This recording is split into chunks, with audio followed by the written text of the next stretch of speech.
Okay, thank you. Good evening, everybody, and welcome to the workshop and special city council meeting on February 9th, 2021. This session will be conducted remotely and council members will only participate electronically. And for those viewing online, please be sure that you joined using the website www.lewistonmaine.gov/2021cc. If by chance you've joined using any other link, we encourage you to log off and then re-enter using the link that I just shared with you.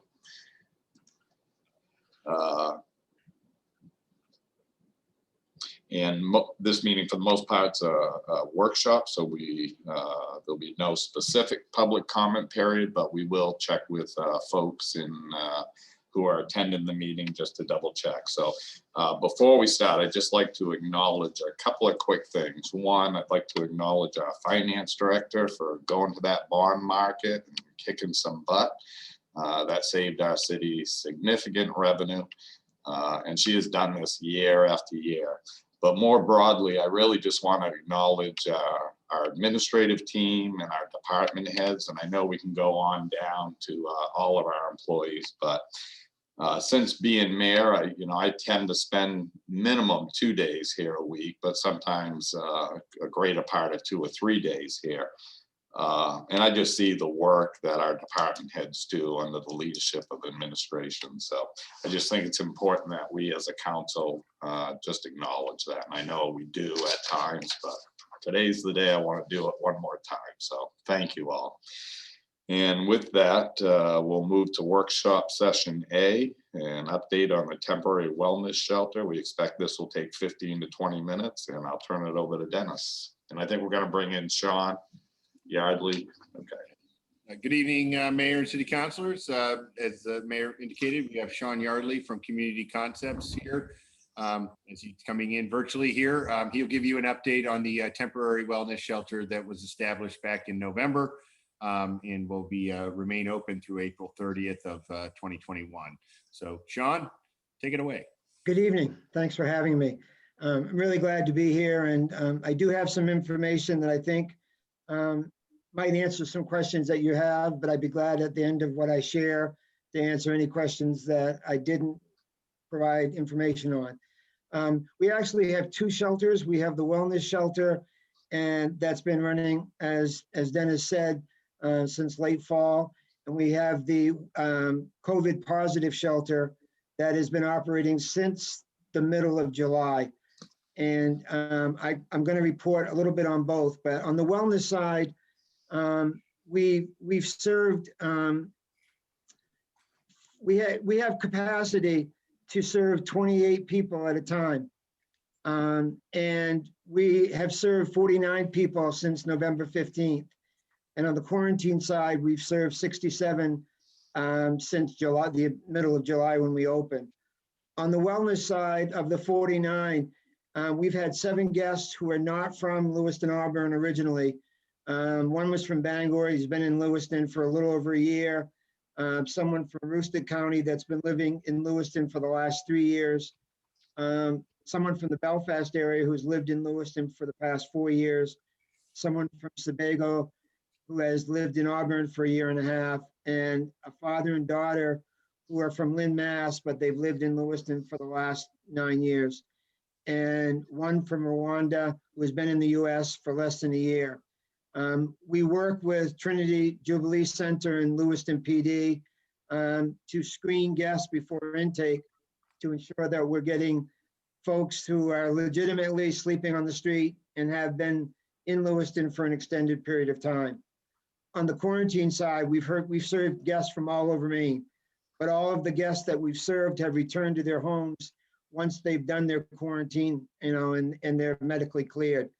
And we can give you more information to narrow it a little bit further, but we have 5 guests on the wellness side currently that are employed, and 2 guests who have left who are also employed during their stay. We've had 7 guests that have either came in with a voucher or obtained vouchers while they've been there and then have moved into stable housing with those vouchers upon leaving the shelter. And we have 4 current guests with vouchers who are trying to find apartments. We, I don't know if you saw the picture in the Sun Journal, but we've had a lot of support. We had a gentleman that had retrofitted a couple of buses and came into town unexpected and came to the shelter and provided clothing and boots and other things to help the people that are guests there. Again, it wasn't something we expected. We have plans in the next couple of weeks to have someone who is a cosmetologist who actually worked in our original shelter back at the Armory. And she's coming back next week and offering haircuts and beard trims to all our guests as a donation to the community, which I think is really cool. We have vendors that are coming in doing daily case management, mental health and substance abuse services. Tri-County, I'm gonna get some of the names wrong, ASI, Accentria, Blue Willow, and Recovery Connections of Maine. So we're doing a lot of case management work and trying to learn from what we did last time and get people connected earlier in their stays. They tend to stay inside because of the weather, but when they leave, they sign out, and when they sign back in, they have to be back in before 9. We take their temperature each time they come back. We actually are going to have an on-site job fair in the next week. We have some the day labor programs are going to come in and do interviews and try to engage with people that are staying at the shelter. I will tell you that it's been, and I've kept Dennis and the mayor informed. We've had many more incidences of positive tests this round than we did in the summer. In the summer, we only had 1 positive case, if you recall, the entire time. And there's been a few times that I've been really concerned that we would not have enough staff to adequately and safely serve the population. We have not got there, thankfully. We've worked very closely with CDC. We've worked closely with Maine Housing. I am concerned though, the shelter staff are not classified as getting the vaccines until 2B, I think, or round 2A, which is going to be probably, if we're lucky, the end of March. I've raised that concern to anyone that will listen or pretend to listen to me at CDC, and there, you know, understandably there isn't enough vaccine, but it would be really, really unfortunate if we got to the point where we had to close the shelter and release people back to the street. And we've worked very hard not to do that. Community Concepts has a retrofitted bus.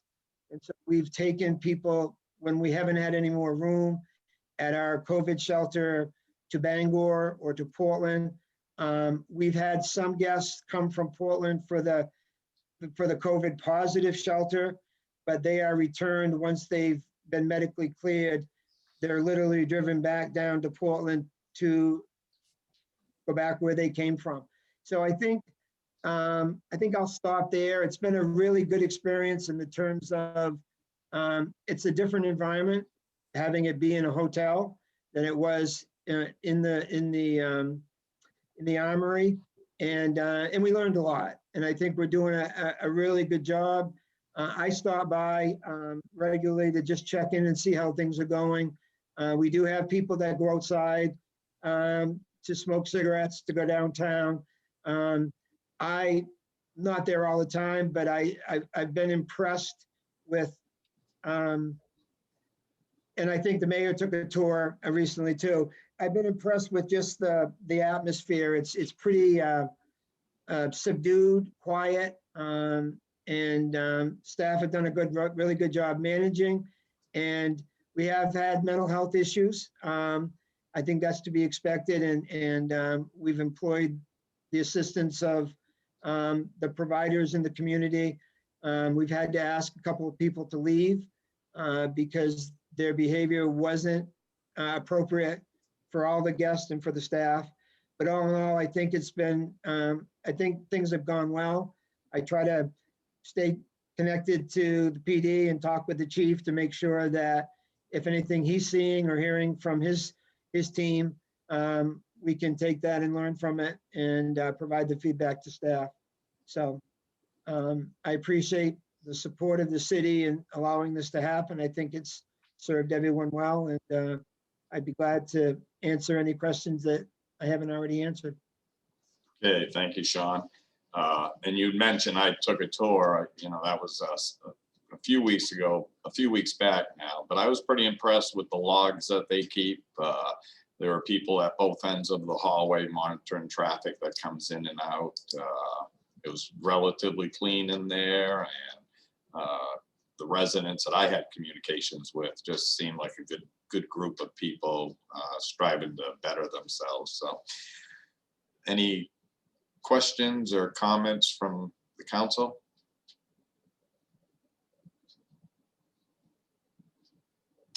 Okay, I'm not sure who popped up first, but we'll start at the top of what I see. Councilor Khalid. Thank you, Mayor. Sean, just a couple of questions. Are police called often? I do not believe they have been called often. I mean, I think I would hear if they were, but we're not reluctant to call if it's needed. You know, if we really only do that when they're being a danger to themselves or others in the community, and the staff are pretty tolerant and have done a good job of keeping things under control and setting appropriate limits. Okay, thank you. Just one more question. For clients who are quarantined, are they allowed to leave the premises? They are not. Okay, thank you. Okay, thank you. Dale, could you bring in Chief O'Malley as well? And Councilor Clement. Thank you, Mr. Mayor. Just for an answer to Councilor Khalid's question, and perhaps for Mr. Yardley's information, it is my understanding that as of about a month ago, there were 38 calls for police assistance alone at the wellness shelter. Myriad of different things, but I had requested this information shortly after approval was given. I don't know how this would relate. We don't have another similar activity around, but if you're looking at hotels, rooming houses, that sort of thing, it would seem to me like that might be a little high. But then again, it probably is a product of what is being served there. But 38 calls for services since the time it was open through January 13th. Thank you. So if I could just respond just briefly, and I think the chief will answer that. I spoke to the chief a few hours ago, and he said in comparison to, and maybe that's not fair, but in the comparison to the activity when we had police on site all the time at the Armory, that this is much better than that was. I think the season is different, but I'll let him speak to that. Chief, if you could maybe just give us a little rundown of the type of calls and stuff. I can. I actually got an update on the calls from the last time they were requested. We're up to 44 calls for police responding. And I will say that we haven't made any arrests out of there. And as Sean talked about, a lot of it has been more for a person cared fors or people having some mental health issues. There was a couple of criminal trespasses where they've had to ask people to leave, and we've gone there. I did speak to my shift that works the night shift and asked them how their interaction was with the staff at the Ramada. Several of them spoke up. Sean, they all like Tanya. I believe Tanya Sands. I know Tanya from way back when. She works at Trinity. Said that they're very, welcoming to them. Looking through these calls, a lot of it is check the well-being. Sometimes a client hasn't come back and they're concerned about them or they're having some mental health issues. We did have one issue because I also had my crime analysis check calls in the surrounding neighborhoods. We were having an issue you know, where the Pleasant Street Bingo Hall is across the street, that little mini mall right next to the Vac Shack. Some of the clients were going over there and drinking beer and sitting on the benches. And this was last fall. I did speak to Sean about that. And I spoke to Dave Bilodeau, who works for Tri-County, that also rides with my offices. And he goes in there and he spoke with some of the clients as well. And I did speak to the manager of that property today, and he said he hasn't had any issues. Now, it could be because of the cold weather, but they've addressed it and the folks aren't doing that anymore. And I will say, compared to the amount of calls, and I think Councilor Ray will probably agree with the amount of complaints and calls we got in the neighborhood surrounding the Armory, this is a night and day difference. I don't know if you folks have driven by there, but it's set back. It's on the side parking lot. If people are out there smoking or by the picnic tables, you don't really see it. You have to stop and actually look for it. I've seen folks waiting out front and, to take the bus to go downtown. So they're not walking through the neighborhoods. And that was an issue when they were at the Armory. They were walking through and there was some mischief being caused. So it is a large number of calls, but I think really for a lot of these person cared fors, we'd be dealing with these folks anyways. And at least they're at the Ramada and they're getting some help and assistance. And, I was very happy to hear that they're getting, Labor Ready or some other places are coming in to get them trained for jobs. I wasn't aware of that. But I will say I like this location better. I mean, I'm sure there'd be other locations that people would want to have this, but compared to the Armory, I really think that this is a huge improvement. And we don't have to have a police officer stationed out there all the time, which I think is another important. And I want to say too, that some of these calls, somebody came into the wellness shelter and stole something, and it wasn't even a client, it was somebody coming over from the Ramada. So yeah, there's going to be more people there, so we are going to get more calls, but I actually don't think it's a huge number, comparatively speaking, because we're not making arrests and we're not having to, deal with criminal issues. These are more quality of life issues, I guess, is the easiest way to describe why we're going out there. Okay, thank you, Chief. Councilor Ray. Thank you, Mr. Mayor. I appreciate this update, and Chief, you're right. I was like, oh, that seems low. So I guess a different perspective on the matter. I do agree, it's really tough when constituents have to reach out because there is an increase. But I think that location might be slightly better suited. Sean, I mentioned that this was coming up tonight at the school committee meeting last night, and a member asked me about forward thinking and past April 30th, and I'm not sure if you're ready to answer that or if someone is, but people hear it and that's what they think. So I wanted to give you an opportunity to respond to that if you have thoughts. We have no plan to continue operating the shelter beyond April 30th. Do I think there is one needed in the community that is well-run and low barrier? Yes, but we're not. And I've almost always started every conversation with my staff and with you and with others that ask that this is not, we're very, very busy. And we're doing rent relief, we're doing transportation.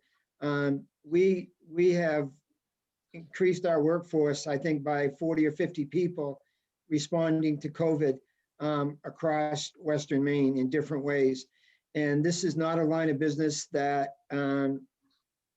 we want to continue to do.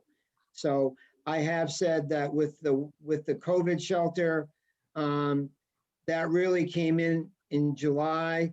And there was really no end date talked about because we had to see what was going on with the number of positives and when vaccines are going to be available. I am concerned that without both shelters running, it may not be possible for just the COVID shelter to continue. And that's a real challenge. I was on a call Friday, and between the three COVID shelters, Bangor, Portland, and Lewiston, we were having a hard time finding accommodations for everybody that was positive. And that's going to be a real problem for the communities. We have, I don't know if folks are aware of this, CDC has provided social support funding, not just for us, but for some of the ethnic-based organizations to be able to serve people that are quarantining or isolating in their own homes. And we do things like pick up groceries and medicines and things like that to allow them to safely stay where they live if they have suitable arrangements. So I've made people nervous when I've said, well, gee, I don't know when the COVID shelter is going to end, because there are so many factors that are out of our control. And I hope it's done. That would mean that we've got enough vaccinations in the community and we're on top of that. But that is a concern. And I think there's lots of people talking about that. I'm not necessarily included in those conversations. I think it's all happening at Maine CDC. So I think that's going to be something our communities are going to be facing, unfortunately. What do we do? Because we certainly do not want sick people or positive people, because the really sick people go into the hospital. But the people that are the carriers and that are spreading, we want to make sure that they're contained in a way that's responsible and appropriate. Okay, thank you. That's Anything super else? cool. Oh, I'm sorry. Yeah, just one more thing. Oh shoot, where is it in my notes? I'm so sorry. I'll yield for now. I can't find it. All right, we can come right back to you, Councilor Jelinas. Thank you, Mr. Mayor. I wanted to say thank you, Sean, for that update, and Chief for that clarification as well. That's really helpful. I appreciate, Sean, the breakdown of the guests that you've served in terms of where they're from. And even when you talked about the 7 who weren't from Lewiston, I mean, they've been in Lewiston for upwards of years in some cases. So, you know, I know that was a question by our community, so I appreciate that clarification. This wellness shelter is in my ward, actually less than 1/8 of a mile from my home. I could walk there like in less than a minute. And so I drive by there upwards of 4, 5, 6 times a day. I've even been known to drive around the back just because I've really wanted to be updated on what's going on. And I will tell you that on a daily basis, I'm there and I have seen no concern. And I just want to say hats off to you and your team who have been running the shelter, because again, the way you describe it, or I guess Chief was describing it as being set back. I mean, that is clearly the perception as you're driving by as well. So I just wanted to thank you for this update and the work that you guys are doing. Thanks. We've got a great team. Okay, Councilor Ray. Thank you. I circled it. Could you just resend those numbers in an email, Sean, or one of your staff, just so we have them on hand? I was trying to scribble furiously, but missed a lot of it, but it sounds like positive. I will do that. Okay, thank you. Dale, if you could bring in Mr. McDermott from the attendees, and I'm going to turn it over to Councilor Khalid, but then he'll be in once she's completed. Councilor Khalid. Thank you, Mayor. Just one quick question. Sean, can you tell me, like, do you have an estimate of the people that may be turned away because the hotel is, you know, full to either Bangor or either to Cumberland? I really can't. We don't keep a waiting list. There have been times we've turned people away when we were getting concerned about the spread of COVID on our wellness side and where it was going. We felt it would have been irresponsible to continue to fill. So when we had attrition, when people left, there was about a week of time where we kept those rooms empty for fear that we were going to bring them in and then we wouldn't have the staff. I don't even dare say it, but we dodged that bullet right now. We've got enough staff. We've, I think, only had 1 positive in the last week. So we've worked really, really hard to balance the need with the responsible thing to do. But we have turned people away. I don't have a good number, but I will try to get that when I send the rest of the information that I shared. But please know that it's probably not going to be reflective of the need, because, you know, the PD or Trinity are not going to refer someone there if they know we're full. But as soon as we think we're going to have a vacancy, we do, we reach out to them to say we've got an opening, and then they refer people at that point in time. Thank you for that. I just know that in our community, there are a lot of large families and don't have the privilege to really like quarantine or, you know, be in isolation. So we really need to start thinking about those families and community members. And that may look like another quarantine shelter right after, I don't know. One more quick question and I am done, Mayor. So Chief, can you tell me, so if there's a client who's a COVID positive and they need to be, for whatever reason, they're, you know, the police is called, they need to be removed from the premises, do you put them in your, can the officers put them in their cruisers because even though they're COVID positive, or maybe Sean knows too? I don't think we've had any on that side of the If it does program. occur, if it does happen, If do it does police hap- put people who are COVID positive in their cars? I can tell you, this summer at the Armory, we had an individual who tested positive who initially was refusing to quarantine. And the officers were contacted and we were looking for them. The officers do have N95 masks, which is more than just a face covering. And the plan was to find that person, bring them to the shelter, and then we're going to bring them down to Portland.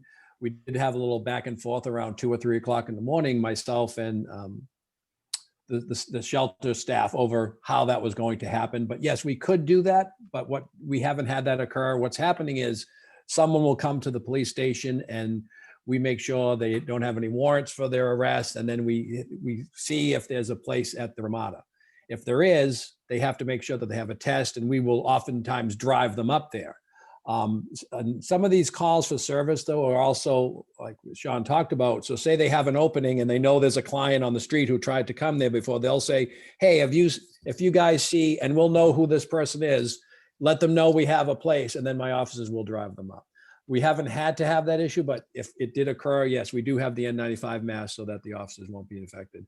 And I can say that majority of my officers have had their first dose and are getting their second dose for COVID. So I think within a week or so, all those who have wanted the COVID vaccination will have received it.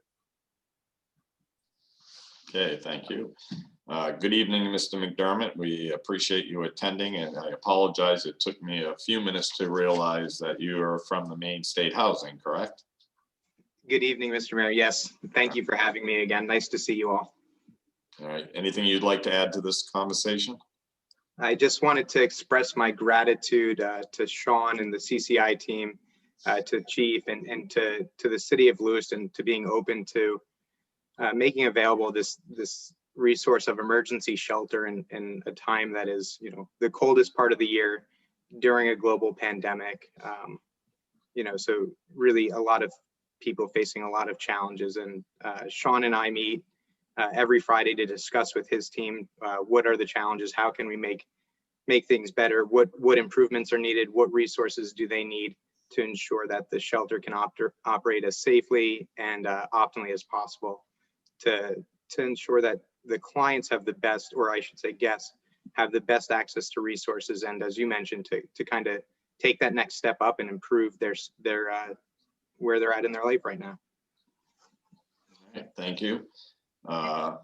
Questions or comments for Mr. McDermott from the council by chance before we go on to our next agenda item?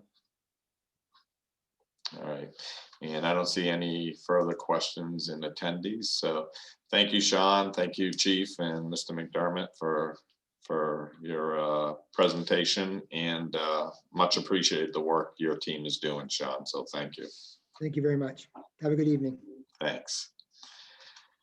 Okay, we'll move to item B, just a review of the recommendations from the Housing Committee to administration and the council on some of the things we asked them to work on. And Dale, I believe, will be presenting.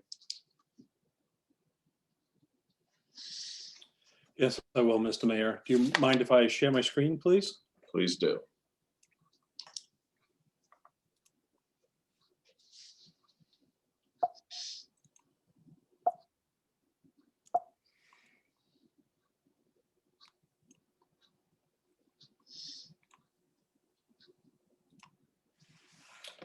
Everybody see it at this moment? Yep, looks good. Okay. You've been asked after the Housing Committee had presented back in November to take a look at a couple of things. We're going to kind of go through some short-term options, some medium-term options, and then discuss some maybe long-term goals that the council might have. Please just be aware these are all options. If it's something the council would like us to pursue, we can certainly do that. So this is really to give you some options to consider. So as I said earlier, the Housing Committee had provided you a series of recommendations back on November 10th. And I think you charged the city staff with a cut in a couple of those categories, specifically in a short-term manner, look to see what we could do about day shelter facilities and public restrooms. So that was D and E on their list. And again, these are kind of short, medium term. So we'll start out with short term. So to date, what we've done, we'll just talk about what we've done now, is provide 2 porta potties, really to enhance hygiene in the downtown, in the Tree Street neighborhoods, to evaluate the need for the usage for permanent facilities. And we'll talk about that in the long term. Each of those is costing the city about $60 per month. Both are seeing significant uses, and we'll talk about where those are in a second. The material that they collect are material that would otherwise probably be in the street or alleys or other less than hygienic locations. So there's one in Kennedy Park. We've talked about that in previous updates, and there's one at the Pug Park on Bartlett Street. You can see pictures here. Both of those were taken this morning, so that's what they look like today. The inside of, I think that might be the Pug Park one, photo was also taken today. And there's been a small amount of vandalism, but they've actually fared fairly well. And as I mentioned earlier, they're being used quite a bit. So kind of the next steps, where might we give you some options going from here? So there are a couple. Let's talk a little bit about some options for portable warming shelters that might come into play mid-late winter and then get through the rainy season in the spring. Public Works had a thought of using 3-sided shelters. They're mobile, they could be reused, and we'll show you some pictures of what they might look like. They're wooden, so if they're vandalized or spray painted or graffiti got on them, they can be repainted and kept relatively well. They're durable. The idea is they could be reused for other activities as we go on, and you'll see in a few moments. They could be placed at different locations as needs change. They weren't intended to be long-term permanent things, but could be used for 1-2 years or be used temporarily wherever they're needed. We purchased several heaters as part of some of the COVID-19 funding. The idea was, at least during the weekdays, Public Works would take the heaters out and place them in them and then take them back in the evening. So they'd be trying to reduce the number of, really be day shelters and really reduce damage or potentials for fire. Benches would be installed so they would encourage proper spacing, at least as long as COVID's fairly pervasive. The porta potty locations we talked about in a minute would be relocated to where these would be located. So they'd come with a porta potty, and we'll talk about a couple other things in a few minutes that might get located with them. Just some possible locations we've discussed. The parking lot across from the Central Fire at the bus terminal. In that parking lot might be one, a location. A couple of city lots listed here, and I'll show you a couple of them in a moment on a map. But here are a couple city lots that are on less traveled ways that, again, might be locations for these warming huts and other places to provide other services. We'll talk about that in a second. So we talked about the Bay Street parking lot. If you can see my mouse, here's Oak Street parking garage. Here's Central Fire. This parking lot, somewhere in this parking lot is where we were talking about. Howe Street, at the very end of Howe Street at 94, that's a city-owned lot. That's a possibility. Other possibilities are 112 Shawmut we had listed before. Again, a city lot. This city lot on Walnut Street. There's a series of these, and there's more, but these were kind of locations that, for at least for the next number of months, we really didn't have any plans, and we would hope that we could work with neighbors to get some agreement. What we were really thinking were kind of Adirondack style shelters, partly because they're three-sided, so they're open. So they'd be less likely to have activities that we'd prefer not to be there. It would also help with COVID spacing and having an open air shelter. Again, if you think of one of those heaters like you'd see at an outdoor restaurant or a venue to heat a space like that would provide some warmth and some shelter, especially late spring into the rainy season into spring, would just provide some place to get a respite. To move forward with those, if the council so chose to, we'd have to go through development review, which would include notification of butters and a discussion with them. Certainly further discussion with Chief O'Malley's organization to make sure we placed them in a location that they could manage, they could see into, and any other attributes that they thought that we'd want to add. There's about a 3 to 5 week lead time to get those, to build them. Public Works would build them out at the ops center undercover. They're probably more like 5,000, but they're probably each, they're 5 to 7,500. Each, we'd place them through the rainy season in the spring for this, and then we'd go bring them back to some place like the ops center and store them for the next usage during the next season if necessary. As I mentioned, the 2 existing porta potties would be moved to these locations. So let's just stay there for a second. A couple other things that have developed. We've talked to the Salvation Army about their food truck. They committed today to visit these sites 2 to 3 times a week to provide some hot chocolate sandwiches at different times, and to provide something other than just the warming shelter itself. They were pretty excited about having a focal point to be able to visit. So some of the services could be provided to these locations as well, and we can explore that further once we get a moment. So that's kind of the short term. Let's kind of wander into the medium term now. We've had several conversations with the Pathway Vineyard Church. They have a very strong desire to acquire a mobile shower and sanitation facility. They'd really like that facility some assistance with that from at least one or several communities. This is a large trailer that's kind of self-contained. They do a lot of work with acquiring stuff for families, stuff for children, a lot of fairly new stuff through donations.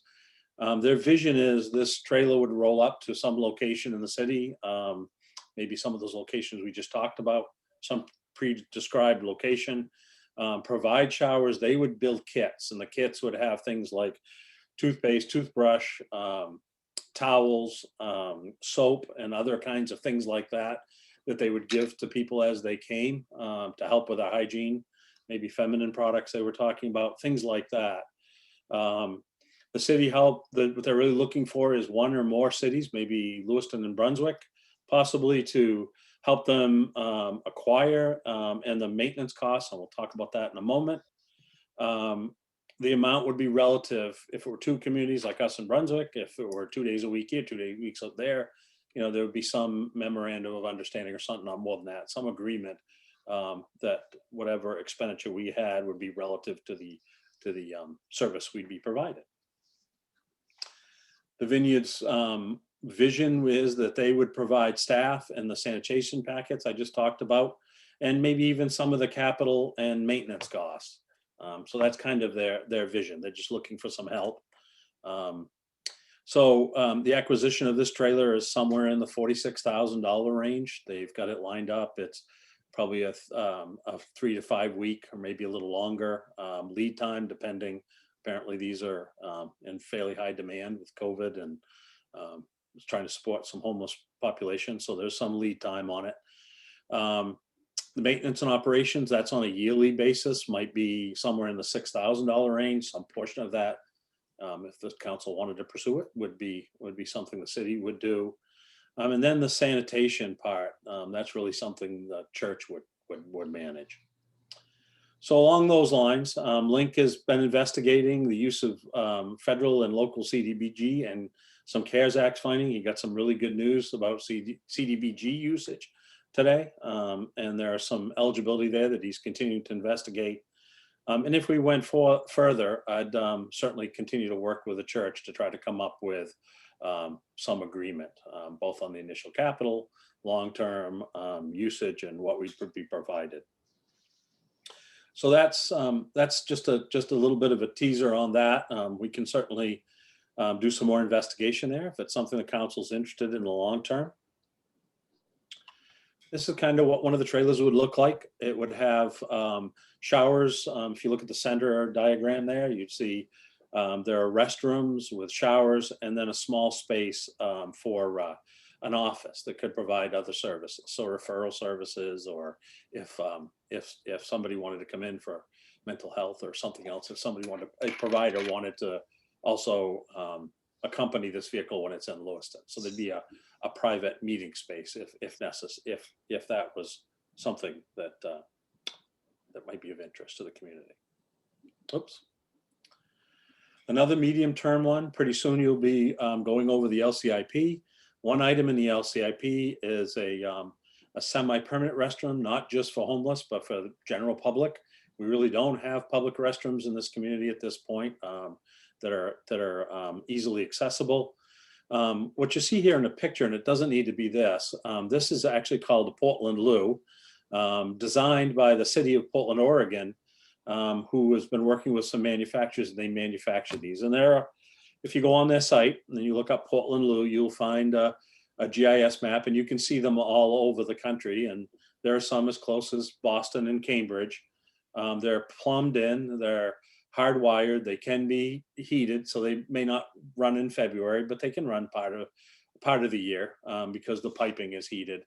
I didn't put a picture in the inside, but the outside's this stainless steel that's not that's somewhat graffiti proof. The inside's the same. There's a metal toilet on the inside. Sometimes the wash facilities are actually on the outside. So the wash facility around the back, you can't see on this one, but sometimes the wash facilities are stainless facility as well, but it's on the outside. So people aren't inside doing things they probably shouldn't. Those louvers on the bottom, you can see if someone's in there, but not be able to see them. And I've seen pictures of these that are 8 or 10 years old, and they look like they're brand new. So they're extremely durable. So it's something like that at some location in the city. So that's, here in the LCIP, it says Kennedy Park, but that might be another location that's accessible to the downtown and to population. So that's a conversation we'll be having in a little bit. And then just longer term, we talked, you kind of gave us some guidance on looking for some of the options, short term and medium term. And that's what I just talked to you about. But we also talked about maybe coming back at some point and really talk about maybe warming shelters that are more permanent in nature and more more manned, more person, so that they're really maintained better. And a place that would provide year-round focal point for mental health referrals, physical health referrals, housing referrals, and job placement. So really a homeless, so that, really a homeless focal place where people can go receive services, but also have some sanitation and other services provided. So this last slide is really just the end, just saying, if you could give us some guidance on some of those short and medium term things, but then maybe give us some guidance. Would you like us to start working on a more permanent day shelter, a more permanent place to serve the public? Oops, and that's all I have. Okay. As soon as we pull that shared screen down. Then. Yep, sorry about that. I'll be there in just a moment, I hope.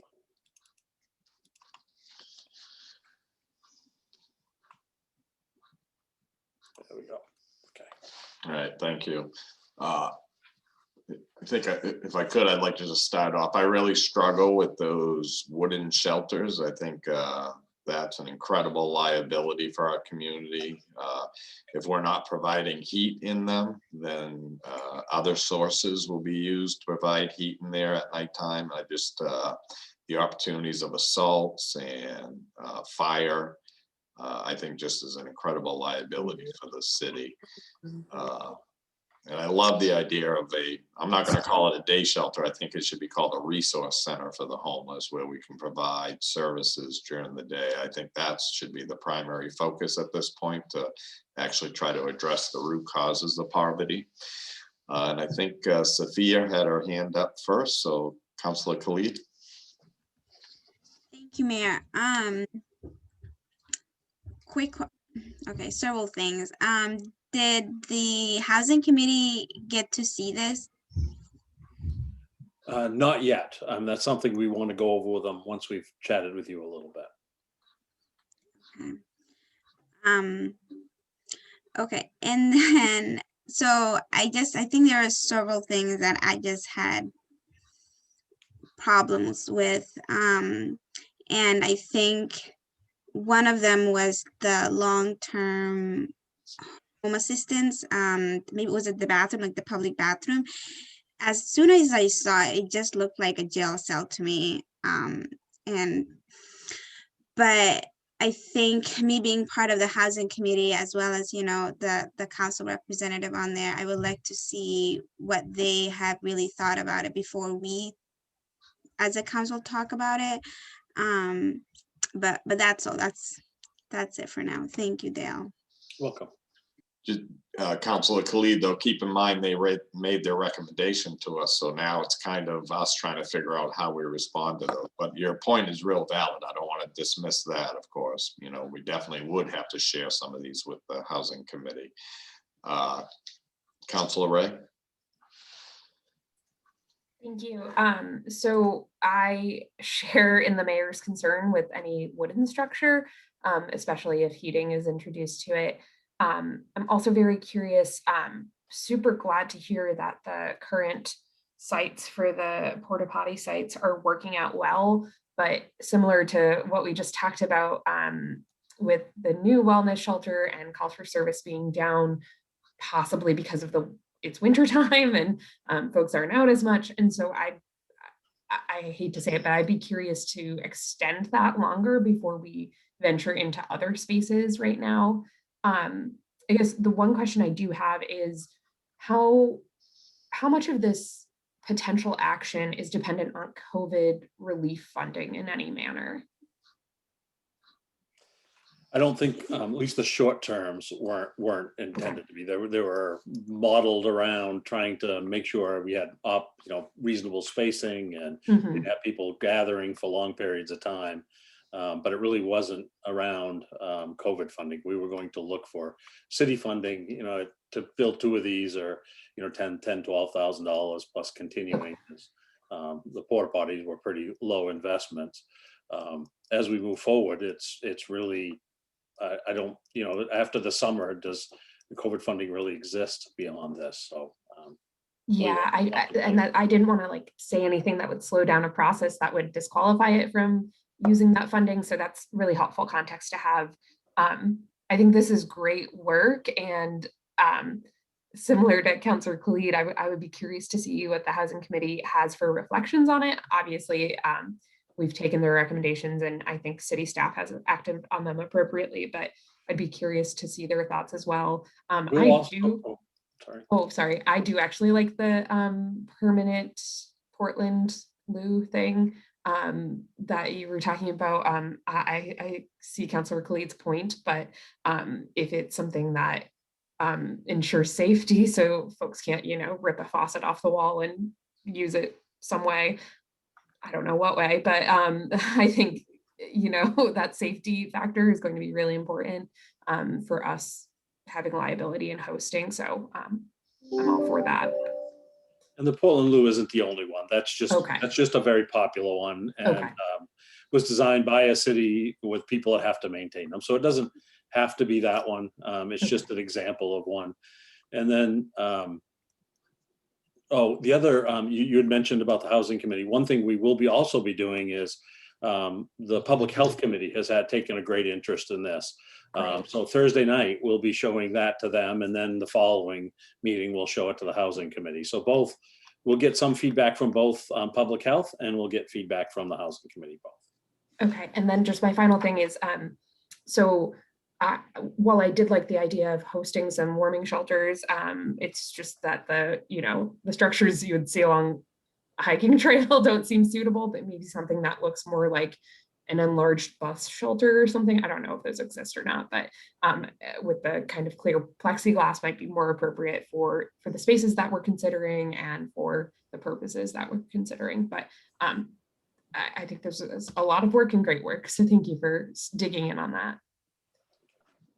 Okay, thank you. Councilor Jensen. Thank you, Mr. Mayor.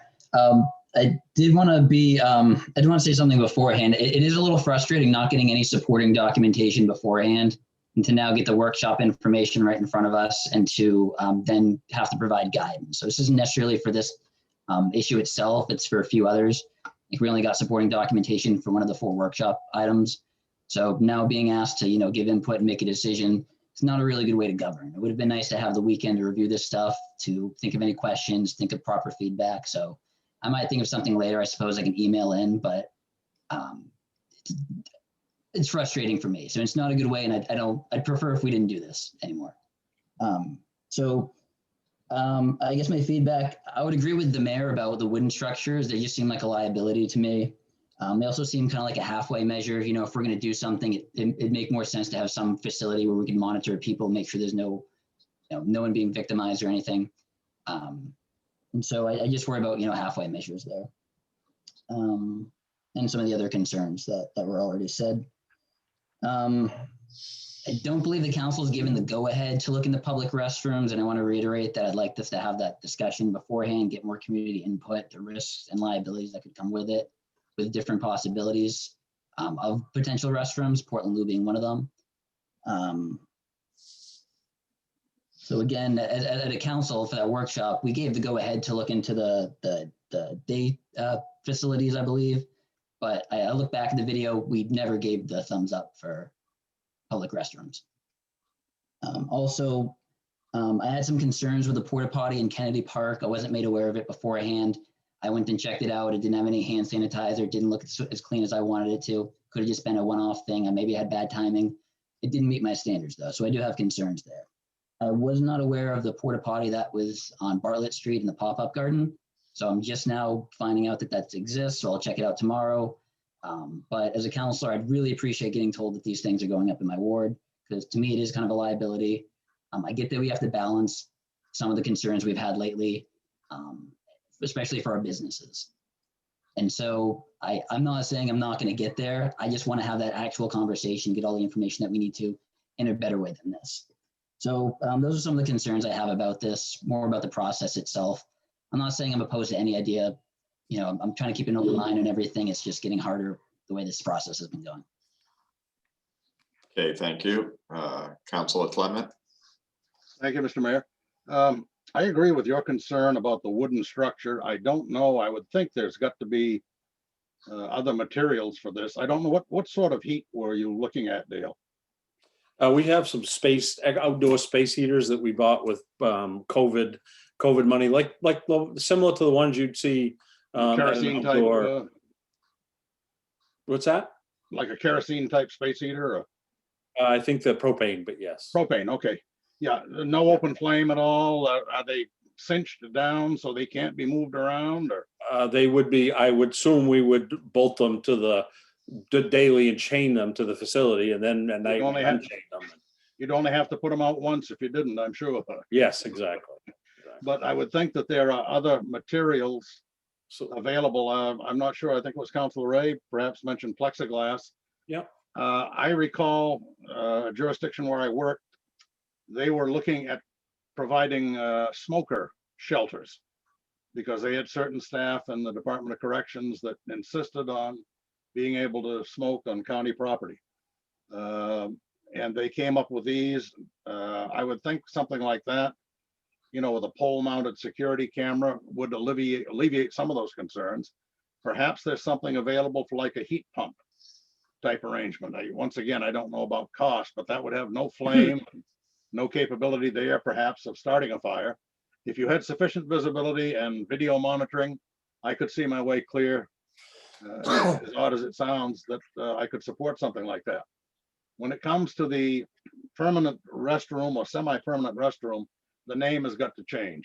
I mean, I can't be giving another city in Maine or in Oregon first billing on it, but then again, I'm hesitant to call it the Lewiston Loo. So, you know, I can see that would be all kinds of problems. We would have to come up with something different for naming. But I think that's a great idea. Once again, to Councilor Khalid's concern, I can understand having policed these types of things over the years, as I'm sure the mayor has. Vandalism is a tremendous concern. You've got a facility, I think I saw a price tag of $100,000 there. $100,000 damage can be done in no time. You've got to have video monitoring, at least of the outside, see who's going in. And, you know, if the place falls to the ground right after somebody walks in, then you've got something you can work with. I'm not looking to violate anybody's privacy, but you've got to be able to see like the louvers on the bottom so you can tell if somebody's there and those types of things. But I think that is an idea that I've heard talked about. I've heard of need for that sort of thing. Something perhaps in the downtown area. I don't know. Just shooting this up the flagpole now, like possibly Dufresne Plaza or something like that. I don't know whether that would be a good idea, but certainly it might bear investigation. The long-term things, I would wait until we have a positive discussion or a discussion on it. I don't want to say positives. I'm not sure how it would turn out, but I remember distinctly the sentiment in my ward about a city-funded, low or no barrier public shelter. They don't want to see it happen. If they change their mind, then I'll go for it. But I feel that I have to represent them, and I heard that message loud and strong. Thank you very much. Okay, thank you. Councilor Joy. Thank you, Mr. Mayor. I'm in great agreement with what Councilor Clemens just stated. I also want to let you know that I would have concerns with the wooden shelters. As you know, my background, as well as Councilor Clemens, was in the fire service, and therefore we've seen many times different types of wooden structures not being utilized or being utilized, but small, have gone up in flames just as a process of the activities at the time. I also wanted to thank Dale and the group, whomever came up with the portable parties, bathrooms, if you call them. Hopefully, we can look at that and place them strategically throughout the city. And I'll tell you why. As a volunteer at the Franco Center, which is on Cedar Street, as everybody knows, this past fall, late fall, still when the daytime, when the sun was shining, especially, we had up to 6 homeless people on the front stairs because the sun was shining there and it was warm. They had all their luggage with them. They even had carts that had food in them and so on. However, I have to tell you that the remnants that were left there after the fact were not very interesting to clean up, especially along the wall area where they leaned against them to do their business, and in paper bags. So I'm happy to see some discussion with regards as to those portable parties. And I know we have to do something, and this is the best way to start discussing the situation. So thank you. I appreciate the time you've put into that. Okay, thank you. Councilor Jelinas. Thank you, Mr. Mayor. Dale, I just want to say thank you for the work that you put into this with your group. I mean, clearly this is a whole lot, and I appreciated your presentation very much. I'm just really excited. I mean, I serve with Dale on the Lewiston Area Public Health Committee, And so as such, I was able to listen to the staff from the Pathway Vineyard come and present to our committee around their willingness to partner with us. And I think that's really exciting when I think about some of those resources that are there in the form of, like I said, community resources or a partnership. That is definitely something we're very fortunate to have in this community. So thank you for rolling that out tonight as well. Okay, thank you. Councilor Ray. I think Councillor Khalid was next. Okay, Councilor Ray. Okay. I don't always see who raises. Oh, their hand okay. first, so, No worries. I probably just go. Okay, cool. Thank you. So I just wanted to follow up to Councillor Jensen's comments and say I do want to see a permanent public restroom in our community. And I think that's a conversation that goes beyond our homeless population and serving them. I think, I think about over the summer at some of the Black Lives Matter protests that happened and came back around to Kennedy Park. And there was a young woman who was feeling unwell and needed some water on her face, and there was no sink nearby. So someone got her a water bottle, that sort of thing. And so I think there are other uses for such a space. And I think about the folks who go down to Kennedy Park to recreate, and you don't want to have to run home if the library isn't open or something of that sort. So I do want to voice my support for that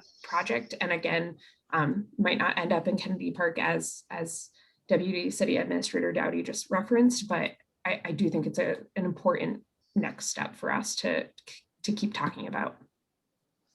Okay, thank you. Councilor Khalid. Thank you, Mayor. Two questions. One, there's a lot of focus in the downtown area. So Dale, I'm wondering if there are other location sites. One is, I think a constituent has reached out to me a couple of times in the Sunnyside area to put a permanent bathroom there. So looking in that area would be really helpful too. And my other question is, in terms of the church, were there other other partner options that the city looked through? Yeah, we're working with the church. I think Council Jelinas mentioned that they're interested in a lot of things. And I think Dennis and I actually, after our meeting with the health committee, I got so excited, I got Dennis excited, and we went over and spent an afternoon meeting with them. And I think we're gonna have other meetings about, they have a dual view. They have, of course, they have their church, so they have their spiritual view, but they have a very separate view of public service and the physical body of our residents. And they're very interested in, they provide lots of food through several venues. I think if we ever did get to the point, back to the mayor's point earlier, of finding something to provide services, a resource center, as he said, which I think is a great way of looking at it. They might be a great partner in helping us staff that, because that's really that's one of our big detriments. And I think, Councilor Khalid, to the restrooms, I do think this is us beginning to dabble in it. And this is just Dale's view of the world. I do think if we're going to continue to expand takeout restaurants, and we're going to have other kinds we're going to have art and a lot of things in our community that'll draw people that aren't going to be able just to run home. We do need to look throughout our city and start that, maybe start that with this first one and then see how it works in another one. So I think you're right. I think if those are the kind of people we want to attract to our community, we have to provide some basic human service to them. And then the only other comment I'd have, I heard a lot about the wood, and I agree with you. I think one of the troubles has been, what can we put, we want to try to get something up during this inclement season. And this was something we could do quickly. I think if we do want to look to shelters in the long run, I think plexiglass or other stainless steel long-term ones are a great option. This was just, what can we do now? What can we get people out of the weather today or within a few weeks? And winter's going on. So I agree with everything everyone said. Yeah, thank you so much. And I'm glad that the church is, stepping up, willing to partner. But I honestly think that we should also have other options as well. like looking and talking to other agencies or nonprofit or organizations in the community in the Lewiston Auburn area would be really helpful, because they are like Christian based, and people, and they may not, like their services may be for everyone, of course, but some people may not see that way and feel uncomfortable. So just being equitable is very important. Yes. All right, thank you. So I'm going to challenge the council a little bit here, because I think out of everything that the housing committee recommended to us, I mean, we've called it day shelter here, but I think that's the wrong term. We have to do something with a resource center that provides what, a warm in place, provides resources to services. Because if we don't, what's going to happen is our library is going to continue to be our day shelter. And we're seeing patron numbers drop at the library level. And I just think that's a piece of it. So I think, the staff here presented several options for us today. I don't believe we should be focused on any imminent solution for anything, because this is such a complex issue. So I'm going to ask the council potentially that we give staff guidance tonight to truly try to identify a partner in our community for a resource center. I'm not looking for a municipally funded resource center. I'm looking for our community to partner with another agency to provide that. And there are people out there that provide some of these services.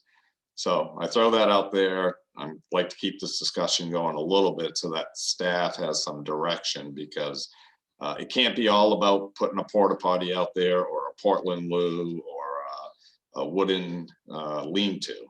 It has to be more significant for our community right now, I think, and addressing homelessness more at the root cause with that partnership with somebody is how we're going to reduce the issues in our community. Any thoughts on that? Councilor Khalid first, and then Councilor Clement. So one organization that really comes to my mind is New Beginnings. They have done a really extensive work in the community. But I think we can brainstorm other ones too, but like New Beginnings really comes to my mind. In terms of, I like your idea of a wellness shelter, because I think we really do need to get to the root of the homeless situation, and that like providing case management even, and like supporting individuals get out of the streets and into a home, and even find jobs, provide them like mental health services. That's something that we should be really working towards. I hope that provided some guidance. I don't think it did, but thank you. You're welcome. So Councilor Khalid, would you support staff working in that direction to identify a community partner to provide, look into a resource center? Okay, thank you. Totally, yeah. Councilor Clement. Thank you, Mr. Mayor. To your challenge, a question. You're talking resource center. I like the term much better than wellness shelter or homeless shelter. Is this to be a daytime? It's not going to be an overnight thing at all? No. All right. If it's a daytime thing and we can identify community partners, then I could see myself supporting something like that. To that end, perhaps another agency that would come to mind, having dealt with them in another city, Salvation Army, I think probably would be somebody that would be interested in pitching in. I don't know what all they could provide. I don't know what their resources are here in Lewiston, but I know that they are a tremendous thing. They became a resource center for a certain fire and EMS agency that I worked with, to the point where one of their officers became a chaplain for the city. They were always there for the police and fire departments at any emergency scene. You'd pull up, and by the time a second alarm was pulled, they'd have a food truck there with hot coffee and things like that. So I think that they would be a resource, and they'd like to get involved in something like that. You've got Vineyard Church. I don't know what we have for nonprofits in their entirety locally, but I would think if you get enough of them together with support of the city, and I go even further than that. Lewiston is a service center. Okay, we have the only 2 hospitals around. We have a lot of the services that people come here for. If they aren't coming here for those services, they're going to be in other communities for some other reason. And I would think that other communities might like to buy in. If we're going to host this resource center, they should be willing to give us a hand in putting it up and maintaining it. I don't think that's asking too much at all. I think, like you had said earlier in a previous session, it's a regional concern. It's not a concern just of Lewiston. We happen to see it perhaps more because we are the service center. People come here for the mental health services, for medical services. We have the only animal shelter around. I mean, there are all sorts of reasons why people come to Lewiston, but I think other communities should be willing to help us and support us in that venture if we're going to take a leap of faith here and get involved in it.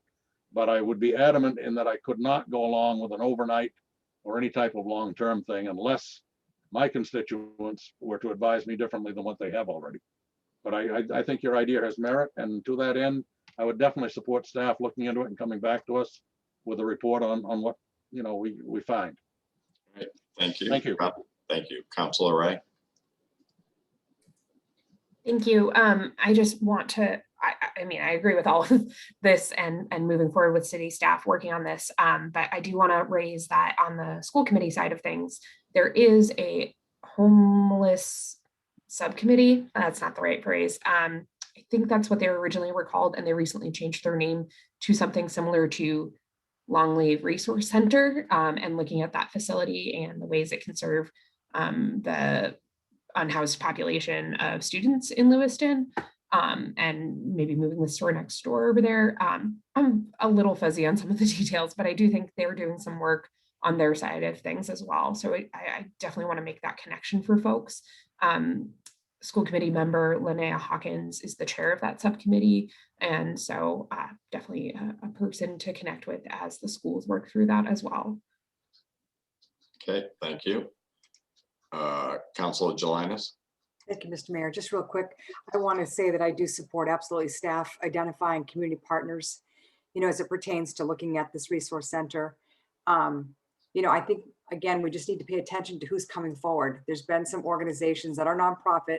They may be Christian-based, whether you're talking about Salvation Army or Pathway Vineyard, but I think it's important for the city to acknowledge that it's not just identifying a nonprofit, it's really looking at what do these community partners have to offer in terms of staff, volunteer, resources. I mean, we're not an endless pot of, we need to really be able to feel okay partnering. And I think that, while I definitely hear Councilor Khalid's point, I think giving them an opportunity to demonstrate that it is come one, come all, it's not, there's definitely equity going on, and there's just a lot of potential there. I just wanted to put that out there for consideration. Thank you. All right, thank you. Anyone opposed to the idea of staff looking at the resource center? Okay. Councilor Clement, your hand is up. Is that old or? Go ahead. Mute button again. Okay, just briefly, perhaps a question to Councilor Ray. Is this committee member Potvin's committee on Longley? Am I wrong in thinking he was the chair of that perhaps, or a proponent anyway? I was not physically present at the meeting where this was all decided. I was participating remotely before we got a good sound system. So I believe you are correct that it originated with a motion from committee member Potvin and then has now moved under committee member Hawkins's purview.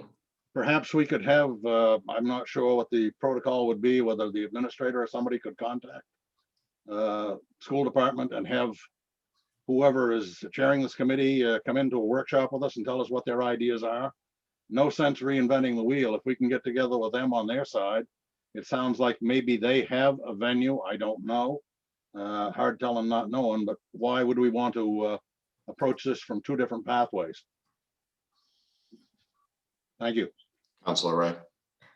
I will also just acknowledge that I think the populations that are in the school system are sometimes a different set of folks who are unhoused than those outside of the school system, because it might be, I think of some youth I've interacted with at New Beginnings who have left their home because of dangerous circumstances, and you know, getting them resources is a little different process than someone who has mental health barriers that are keeping them from stable housing and stable employment. And so I will just throw that like little asterisk in there, but I think Councillor Clement's point is right. Like, why do the work twice if the school department's started down this road? Well, it's hard telling, not knowing. We hear about these things, but we don't have the information, and you know, it may be very well that they're not compatible, in which case we move in our direction. But I would hate to spend several months on something like this and have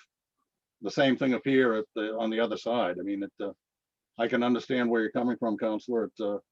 There may very well be definitive reasons why the two couldn't marry, but I think we got to know first whether or not could happen. And to that end, perhaps we could inquire of the school committee what's going on with them. Thank you. All right, thank you. So just to quickly recap, so admin's clear.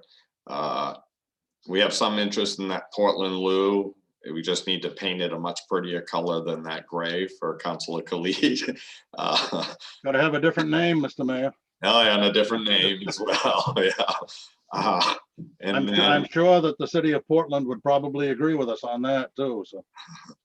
And then there's support for at least looking for a partnership that might address a resource center service for our community. Anything else, folks?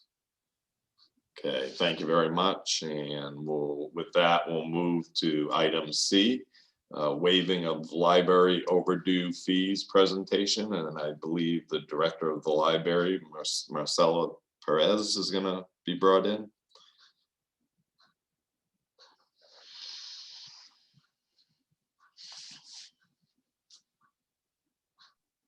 Hi, Marcela. Good evening, Mr. Mayor, Council. Thank you. Thank you for attending. It's all yours. Okay, the library is asking the council to consider the elimination of charging for overdue fines of our library patrons. This has traditionally been a method to generate revenue, to get our materials back quickly. I'm actually looking at the policy that's in place, and it actually states that the intent of the policy is to get materials returned as quickly as possible. And I and librarians across the nation for years have been increasingly convinced that that's not actually serving that purpose, that overdue fines are not bringing back our materials any more quickly, and in fact are having a detrimental effect on our communities. So here in Maine, Portland Public Library last fall actually went ahead and eliminated the practice of overdue fines there. But again, this has been a practice for years in libraries nationwide. And as the pandemic really ramped up, we saw this as an opportunity to likewise act and offer a bit of relief to our community. So fines at our library accrue at the rate of 10 cents a day, or for DVDs, $1 a day. And at $5 or more, a library account is blocked from being able to check out further materials, from being able to access the computers. And that includes for things like schoolwork, job searching, no exceptions until that fine is below the $5 threshold. And this, we've seen this anecdotally. This does have a disproportionate impact on the exact folks who can't afford to pay that fine. So a lot of youth, and some of our more impoverished residents in Lewiston, those who cannot pay the fines are those who are coming in to do job searching, or who are coming in to use, our computers to complete schoolwork, that sort of thing. And research nationally has also shown that even just the threat of accumulating an overdue fine is enough to keep some low-income families from even accessing the library. I've actually spoken with patrons, who I've run into at the grocery store, who have told me, "Oh, I can't come back to the library. I owe fines." And we don't card people at the door, but there is a perception that just having fines is enough that they're unwelcome at the library. And as more libraries have gone fine-free around the nation, the data is showing that there really isn't any support to indicate that just by eliminating overdue fines that items come back more slowly or it takes longer to get them back. That's really not being borne out. And in fact, in some cases, just the appreciation from the community does seem to lead to an actual increase in returning of items. In kind of a thank you for doing this, you know, oh, I'll bring this item back. Thank you for not charging me anything. And, you know, I do want to make something very clear that if we eliminated the practice of charging overdue fines, it would not take away the responsibility from borrowers to actually return the items. So at the 6-week mark, when an item has not been returned to the library, we do send a bill to the patron. There are reminders along the way. This is absolutely not the first time they would have heard that the item was overdue. We do send them by email, we do telephone calls, and we do send email by certified mail if they do not have an email or phone number option. And so at that point, if they do reach the billed status, they do owe us the cost of that item so that we can replace it in the collection. And we are not asking for that process to be dropped at all. That would continue as normal, because at some point there is a line of responsibility. But right now what happens is that if it does reach that billed status and they return the item, they still have the overdue fines to pay off. And so at that point, they're really just serving a punitive function more than anything. And that alone for some people is enough to just discourage them from coming back, because they know they have all these fines just on top of each other. And then the final point that I would make is that it's not a dramatic impact on library revenues at this point. We've seen a pretty sharp decline in people actually paying the fines. Fiscal year 20 is a little bit of an anomaly because we were closed for a chunk of the spring with COVID-19. But you can see that even before that, from the memo that I sent, that fines were relatively low, especially compared to the amount that we had budgeted for them. We were never really meeting that amount. It just wasn't getting collected. And then the final number that I've given for you is the number of accounts. And this number fluctuates day to day as fines are doled out and as fines are paid off. But this is an approximate number, but there are about 2,200 library accounts right now that do have some number of overdue fines.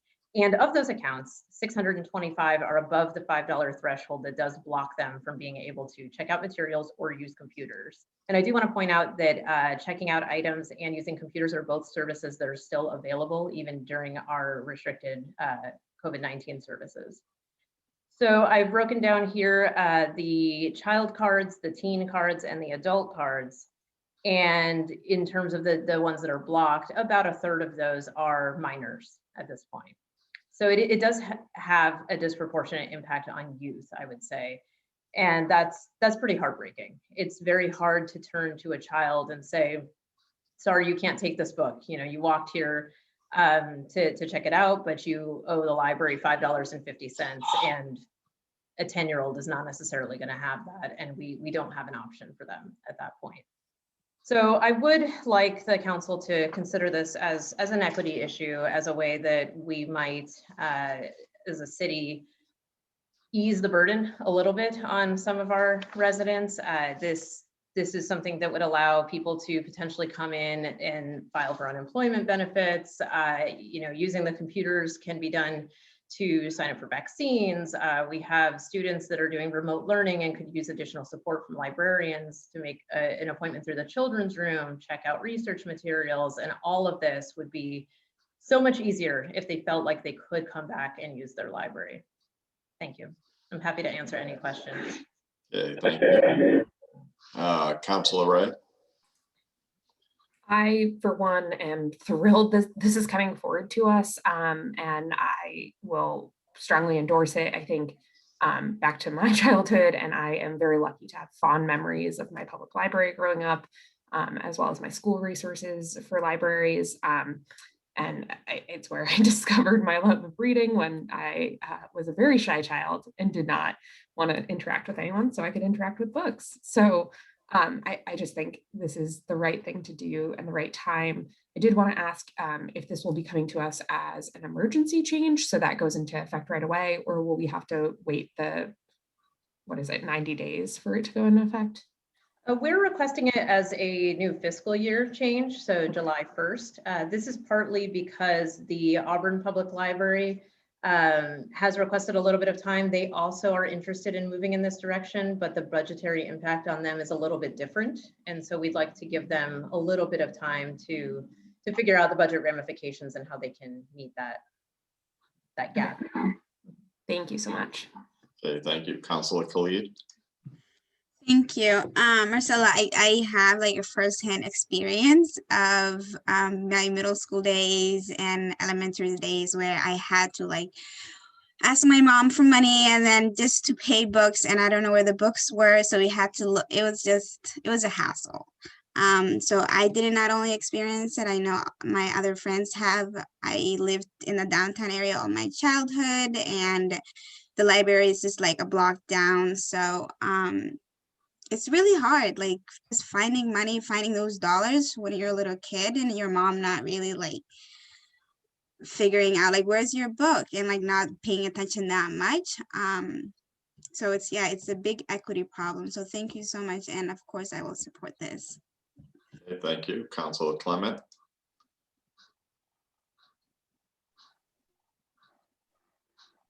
Okay, finally got it again. I don't know why that button keeps sticking. A quick question for the director. Do we have a dollar figure on materials that are lost each year? How does this impact our budget? Do you keep a tab on that, or? So we don't, because it's a moving target. It's really tricky. What I can say is that I do have an amount for you of how much we are currently owed by the community in terms of replacement costs, so billed items as well as fines. That would be fine, yes. Sure. So currently that is $24,000. Okay. $24,000 in replacements and fines. In that number, 3,700 of that is fines alone. Okay. So the vast majority is replacement costs. I can support doing away with fines. I don't know whether we'd want to put a probationary period on this to see how it works out for, say, a year, and come back to us at the end of a year. And if it works out, then great. But I do want to make sure that we're holding people responsible. I think this is a very lesson that should be learned early in life. I can remember going to the library and checking things out. I don't want to date myself, but I think the fine then might have been 2 cents a day. And, you know, that was big money back in those days too. But having read the email that the mayor forwarded to us just before the meeting, I empathize with the party. I don't want to identify the party because I don't know that they would want that, but I empathize with the person that wrote that. And I guess I never viewed it that way. Maybe I was fortunate, but then again, one of the librarians that worked in my library back in the day was a very stern looking older lady that probably scared us into submission so that we didn't run up fines, and nobody wanted to cross her at all. But I think it's a good idea if we can somehow foster responsibility. I would assume that for the juvenile users or the underage users that we're going after the parents for the cost of replacement, that sort of thing. Yeah, Yes. I'll go along with it, but I just wonder if the council might like to entertain putting some type of a time limit on it to report back to us and let us know how it's going. Thank you. I'll let Dennis respond, but I think we could just ask if, you know, Marcella could report out in a year from now, not necessarily call it a probationary period, but definitely get a report out to see how it's going. Yeah, I'd have no problem with that at all. If it turns out to be a large disaster, then we can always take remedial action at that point in time. I don't believe that it will, but I think it's a step in a positive direction, given what I've heard so far from the community on it. So I'm for it. I'd agree with you, Mayor. I think we can have a report out, you know, and really evaluate how this is going. And I'm sure our director is happy to do that. I'd be happy to. Okay, thank you. Councilor Jensen. Thank you, Mr. Mayor. First, excellent presentation. I see the Board of Trustees is all behind this too. There's a lot of thought that went into it. I love the angle of equity. It's fantastic. It's really fitting in with the direction that the city's really been going lately. I think it fits in well with economic development, getting more, especially youth access to books, especially youth that may be more at risk for falling behind educationally. It's just going to increase, the reading levels, which shows to be effective down the road, more success in life. And so that's going to be a benefit for our community as a whole. So we could make that economic development argument too. Just all around, it makes a lot of sense. It seems like a really good update. So I'm nothing but supportive of it. Only question I had, would changing the policy automatically eliminate the fees, or would we need an additional motion to waive the fees? And if so, could we maybe do that as an emergency motion so we wouldn't have to wait 90 days? Mr. Mayor, Yes. it would be a policy amendment change, Councilor Jensen. It wouldn't be an ordinance change. So as you know, policies just require one reading by City Council, and if adopted, they go into effect immediately. But I just, before you, excuse me, Councilor Jensen, but I think we're kind of waiting for Auburn anyway, so that we time it together. Is that correct, Marcella? Or? That was the hope. We might be able to implement it earlier, but I think it would be confusing because of our joint card with Auburn. I think it would be a little bit confusing for residents of the two cities.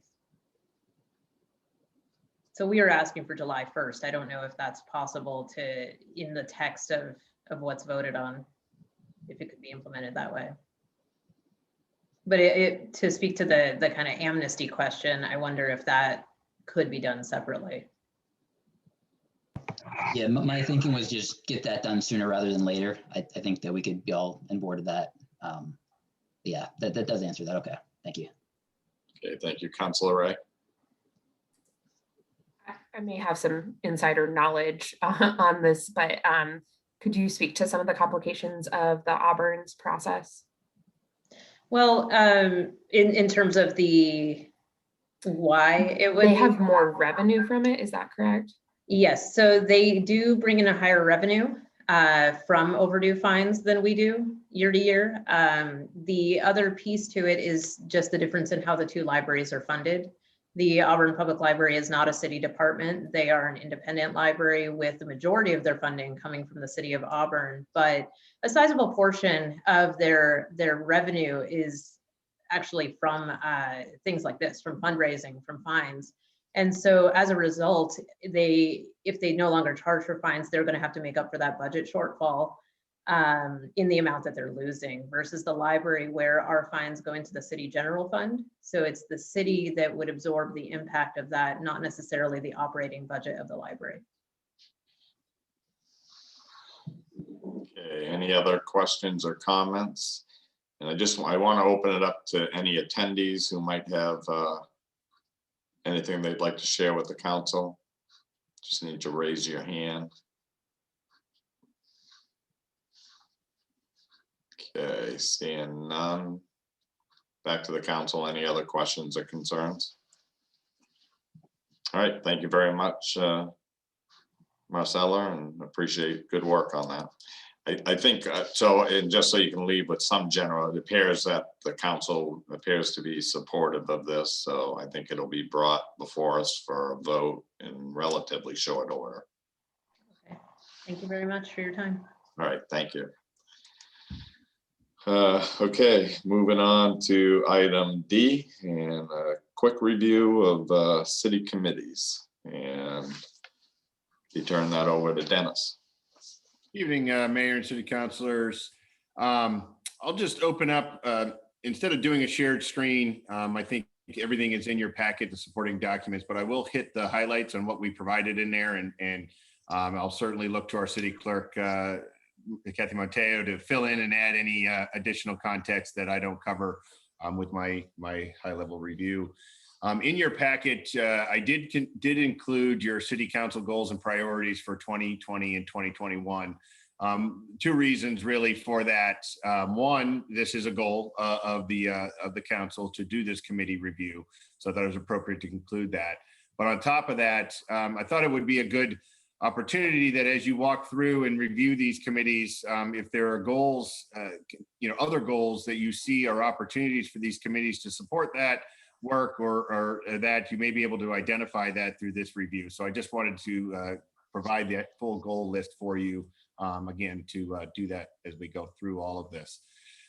And again, opportunities just may become apparent as we discuss this, and we can certainly work with the committees to help get further information on that for you.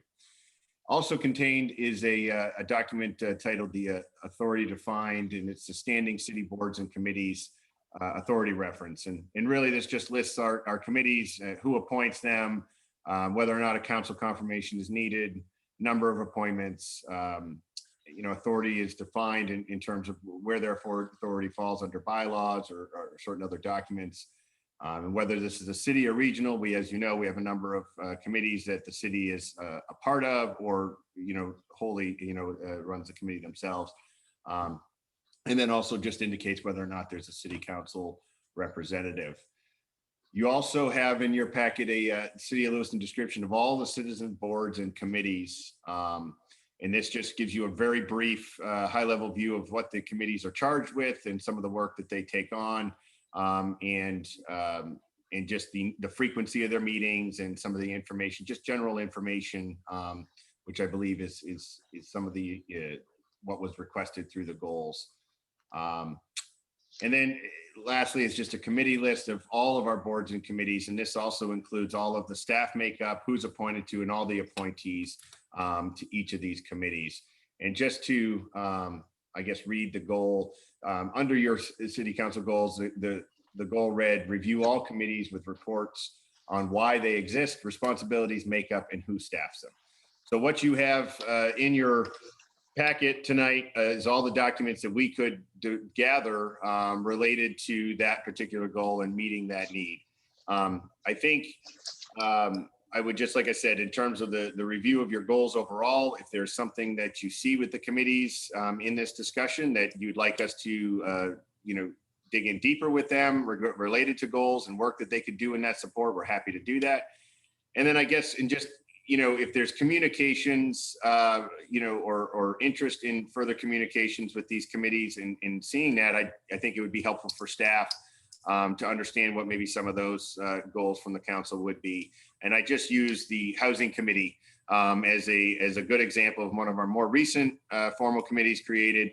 And there was a reporting structure that was identified in that they wanted report outs twice a year. I believe it's February and October or November, that they would like a report out. The council would like a report out from the Housing Committee.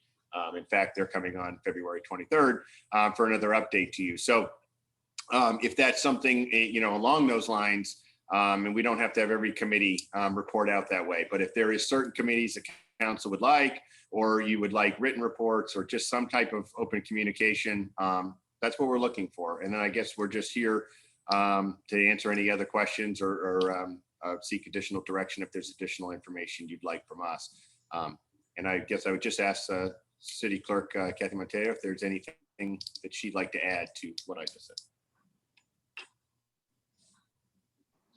Thanks. No, Dennis, I think you covered it all. We provided the material to council, and then we're just happy to answer questions that they have from there to help them implement their goal. Thanks. Okay, thank you. Councilor Wright. Thank you. I just had two things that stuck out to me as I was reading through this. The Maine Municipal Association Legislative Policy Committee, it says 1 staff and 1 counselor. I think traditionally it had been the mayor. However, when Mayor Cloutier became the mayor, she recognized it was a conflict with the state position that she held. And so I was elected by the last council to take over that term, I guess. And I guess I just stayed on, I don't know, but I think it was used to be the mayor is my ultimate point here.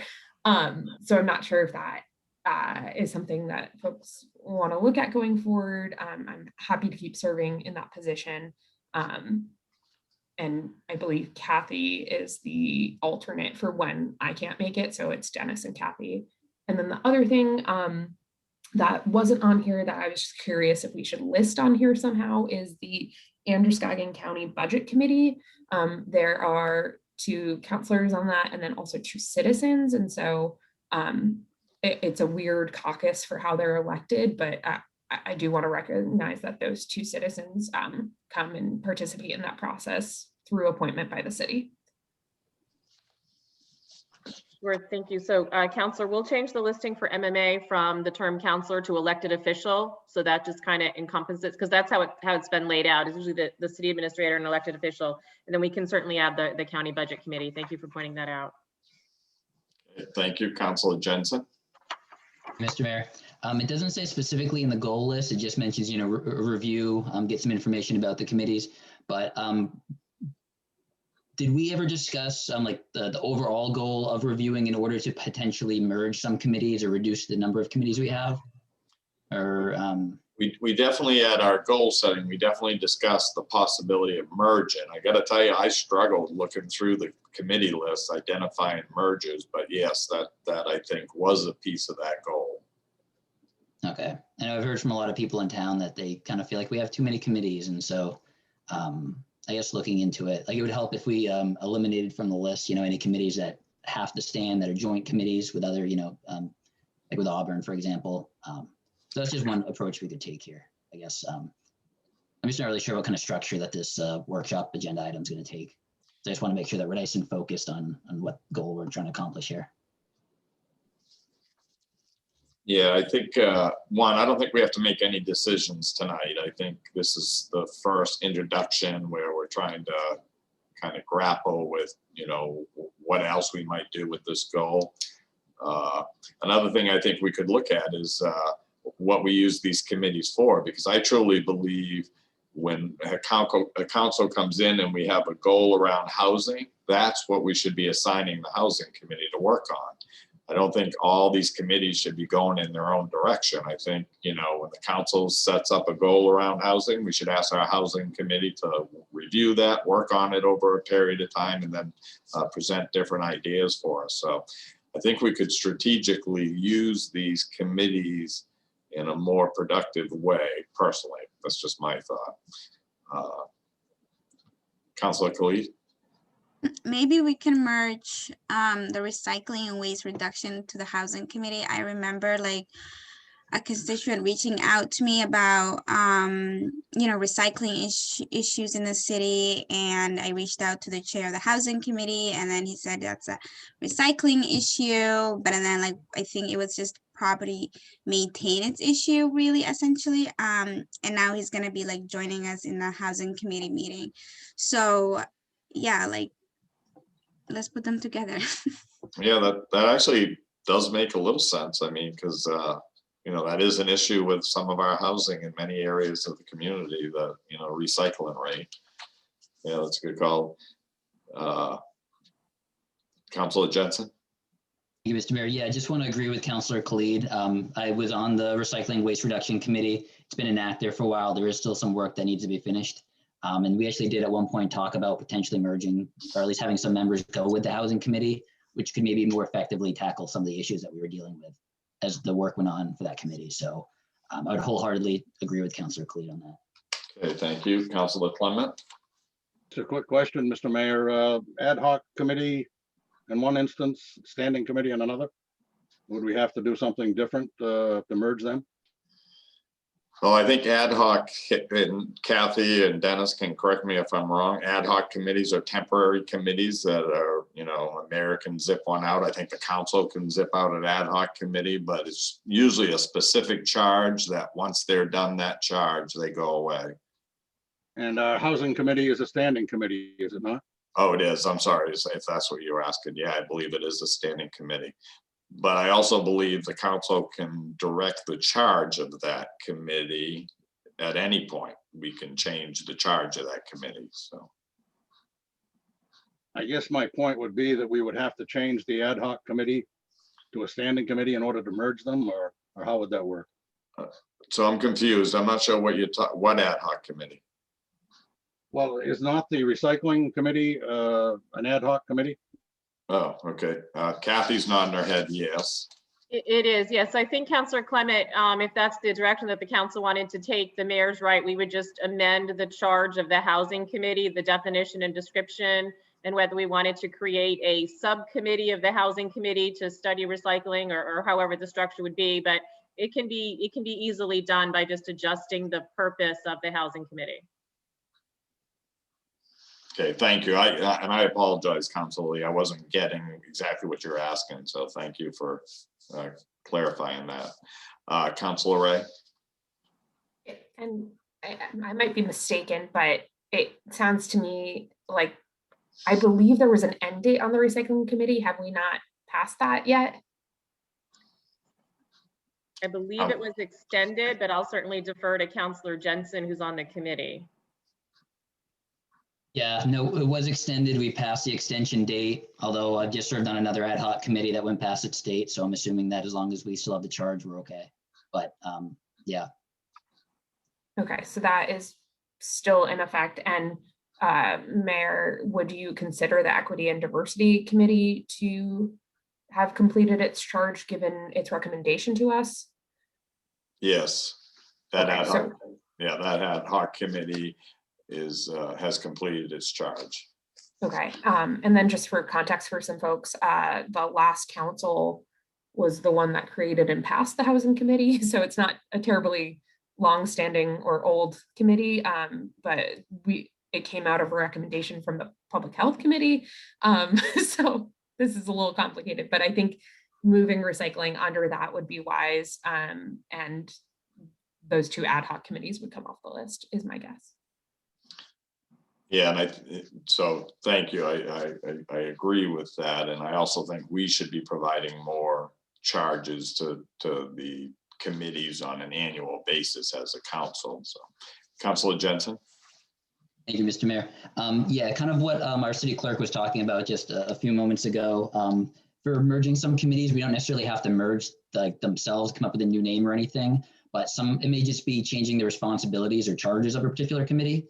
And then at that point, we'll know, oh, something needs to get done. Then we can kind of decide which committee does it go to, rather than the approach we've taken a lot has been, let's create a committee for this. So I think a lot of this process will be better defining and adjusting what the responsibilities and charges of committees are. And then I think once we know for sure what we want each committee to handle, it might make more sense to us which committees can be merged into others, eliminated entirely and have their responsibilities, like the recycling and waste reduction.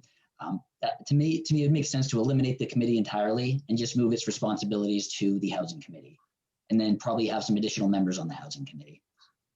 So I guess when it comes to merging, that's kind of what I'm thinking in mind, and we could probably eliminate some committees that way. But I mean, some we're just not going to be able to. Okay, good. Thank you. Councilor Ray. One other thought that I had, and I would rely on staff to tell me I'm wrong, which I might be, is moving Historic Preservation Review Board under Planning Board. I think planning requires such a level of expertise that I think they could also manage that work too, given that they both go through the planning department, but maybe I'm missing something and maybe they're both huge time commitments, but I'm under the impression that Historic Preservation Review is not as large of a commitment as Planning Board. And maybe Councilor Pettengill could speak to that from his time on PB. And is that a required board, Kathy, the Historic Preservation? I don't know offhand if that's required in state statutes, Mayor. We can certainly double check and clarify for you. Okay, thank you. Where Councilor Ray referenced Councilor Pettengill, I'll go right to him, and then I'll go to you, Councilor Khalid. Thank you, Mr. Mayor.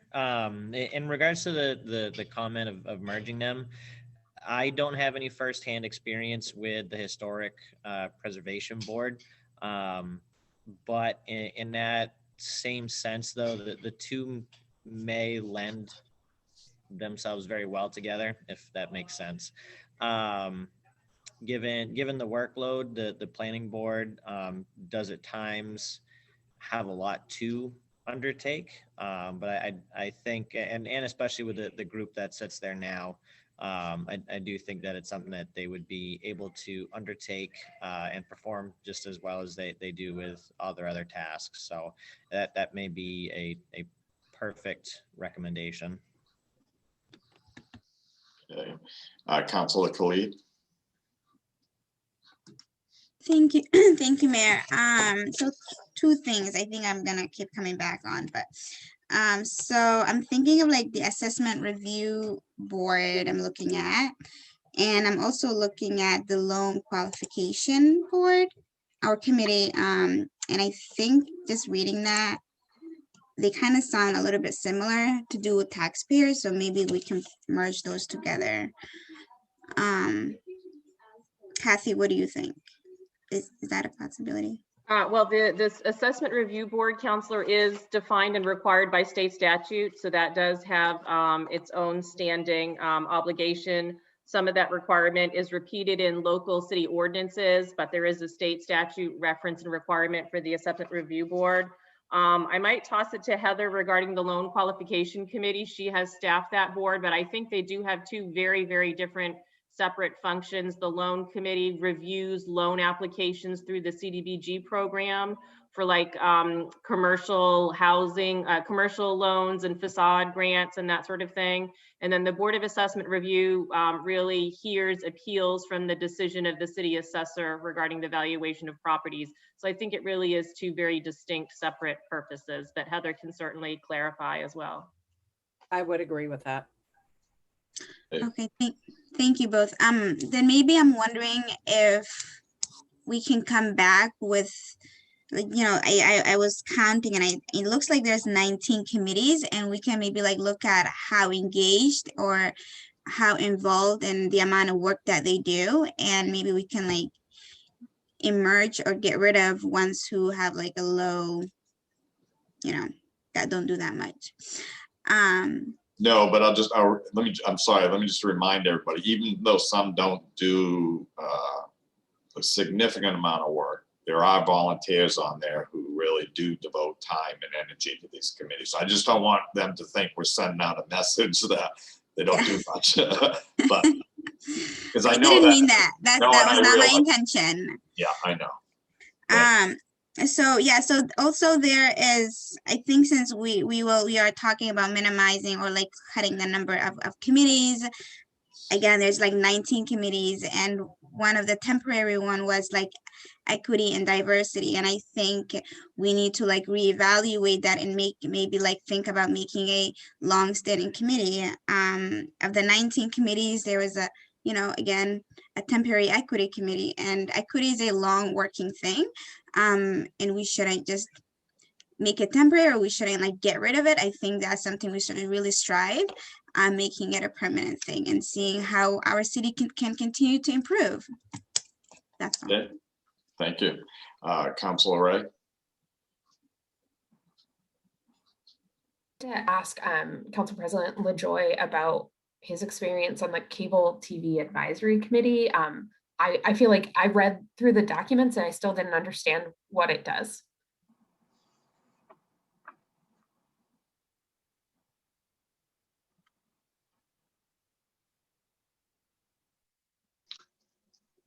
Which one was that again? The advisory committee? The cable TV, yes. Oh, the cable, okay. Well, actually, what we do with that is we look at the availability of cable activities within the two cities, because the Lewiston, Auburn, Great Falls TV.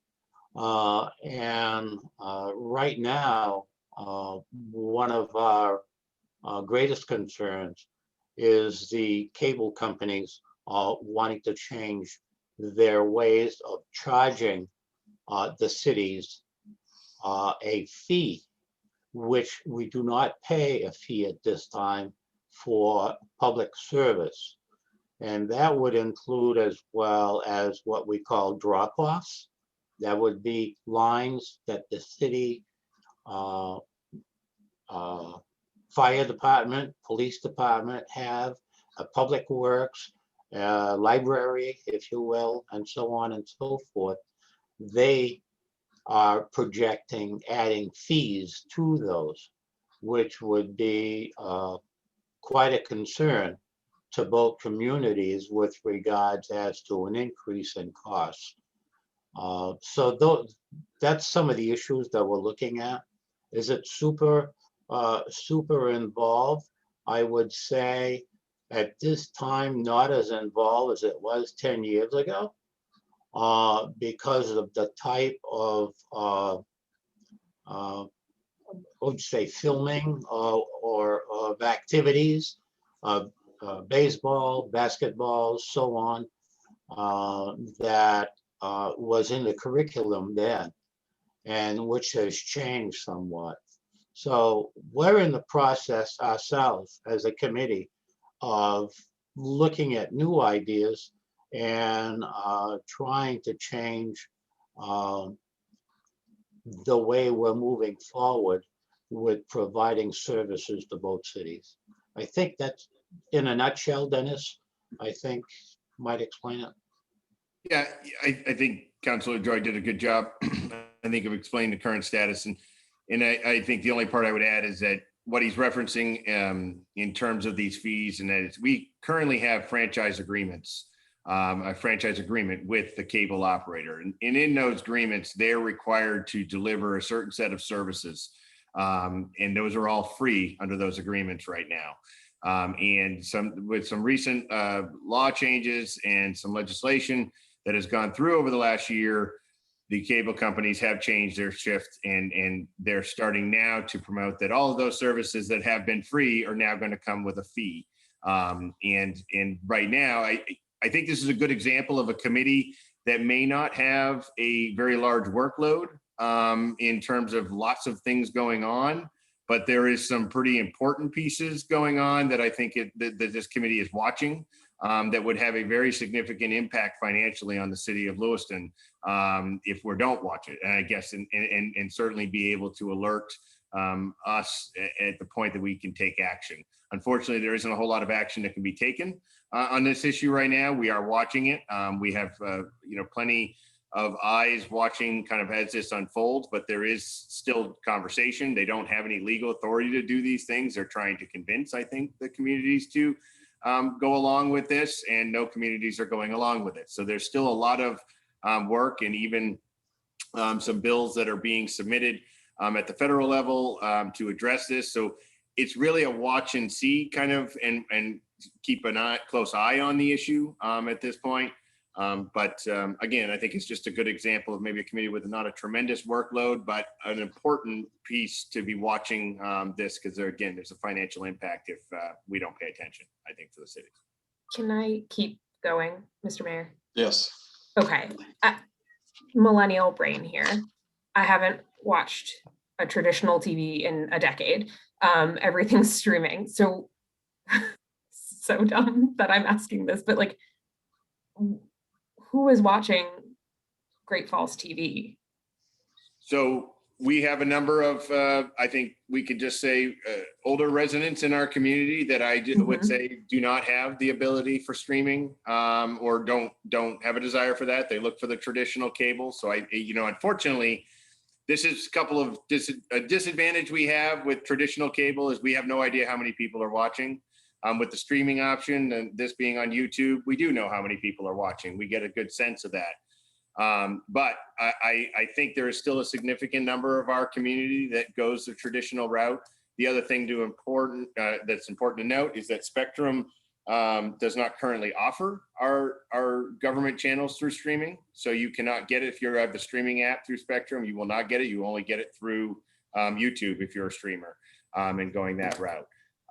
So I guess the answer to that is there is a number. I just can't tell you how many is actually doing it, but I do think there's a decent amount that actually still relies on the local cable to access. Yeah, and I totally believe that. I just, having never experienced it myself, I just, and knowing that this council is starting to trend a little bit younger, even from last term to this term, I just want to make sure we are accurately expressing to everyone the value of that service, because I think if I weren't as involved, I'd be like, why are we funding that? And why are we spending time on that? But knowing that there are members of our community who don't have access to internet and who don't have streaming services or pay for subscriptions, I think is an important thing to recall sometimes.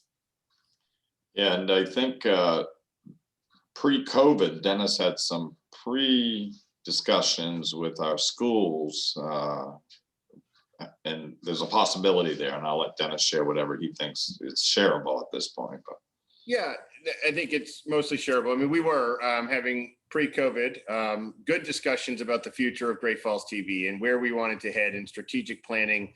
Really to Councilor Ray's points is, we clearly at the time we're not feeling that we were hitting all of the right sectors or hitting everyone, all of our potential viewers. So how do we enter the streaming world and ensure that we're reaching them there? Because as I said, our government access is not on the Spectrum streaming app. So we know there's a gap there.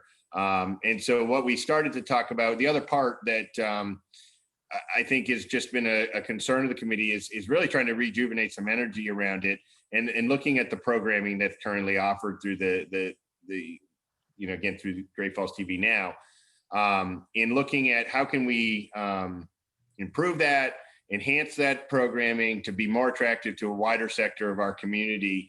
And so one idea that I began to have a discussion and the committee was supportive of was having the discussion with the school about how we could work with the visual arts program in the school. And is there a partnership where student programming could actually start to be developed and actually aired on there? There's a whole host of options. And I think the creative minds were certainly working. Had a very initial conversation with the school superintendent just prior to COVID, literally probably about a week or two before. And obviously that just kind of put a pin in that for now, and we had to kind of pause. But that is certainly something that I think is a high desire from the committee to really explore that further. And we've just really been allowing the school to work through all the other issues that this pandemic is bringing right now. But we certainly we'll pick that back up as soon as we can and really explore that. But I think that's the general direction. There's some real opportunity there to work with the students and record. I'll just add this is traditionally Great Falls TV has survived on volunteers. I think that's an important piece here. Volunteers going out, recording football games, hockey games, whatever it may be, re-airing it on there. Those days are kind of no longer, that energy is gone in the sense of the volunteers. And so the programming now is purchase programming through these various organizations that we can buy educational programming, things like that can be aired on there at a very low cost. Obviously, they're able to do this. And so the desire that we've heard quite a bit in the community is to get this back to getting the basketball games on there, get the football games back on, get the hockey games, get all of the local festivals and things. Challenge is you need people, you need those volunteers, you need that army of folks interested to go out and actually get this information. And I think that's where the idea around the students, is there an opportunity to work with them, giving them some exposure and experience into this type of work, into their curriculum. But then also, we're also gaining a community gain from this, where we have additional programming out there that's a little bit more geared to others. So bringing some of that back. So. All right, thank you. Any other questions or comments? So might I suggest that maybe when we have our weekend retreat, that maybe we discuss this a little bit more. Dennis can kind of work on some of the things he's heard from councilors and suggestions on merger of committees, and then maybe we can discuss it more there.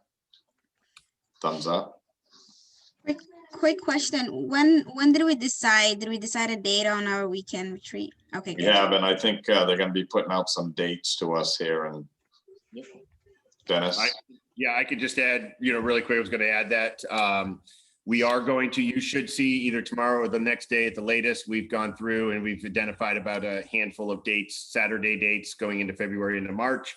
Essentially, you'll get those out in an email. We'll just be looking to poll the council and the mayor on which dates align the best for everyone. And then we'll confirm that, and we'll block a few hours off on a Saturday to continue that review. But you should see that, like I said, in an email.